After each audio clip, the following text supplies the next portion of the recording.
ఉత్తరప్రదేశ్లో ఉత్తరప్రదేశే కాదు మన నార్త్ ఇండియాలో చూస్తే Akbar road, Babar road, Khilji road కూడా ఉంటాయి.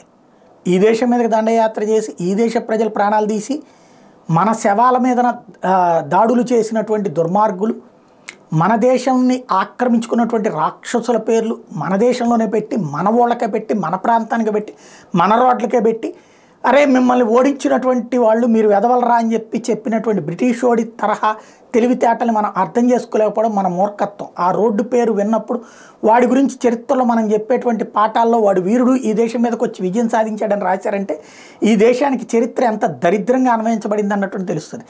దాన్ని నిశ్శబ్దంగా మార్చుకొచ్చేటువంటి ప్రయత్నం బీజేపీ ప్రభుత్వం చేస్తుంది, బీజేపీ పాలిత రాష్ట్రాలు చేస్తుంది. ఉత్తరప్రదేశ్లో యోగి ఆదిత్యనాథ్ నేతృత్వంలోని చట్టబద్ధంగా అట్లాంటివి చేసుకొస్తున్నారు. తాజాగా గజియాబాద్ మున్సిపాలిటీ ఒక గజియాబాద్కి సంబంధించినటువంటి డిస్ట్రిక్ట్ ఒక వాళ్ళ జిల్లా పరిషత్ వాళ్ళ మున్సిపల్ కార్పొరేషన్ ఒక తీర్మానాన్ని పాస్ చేసింది.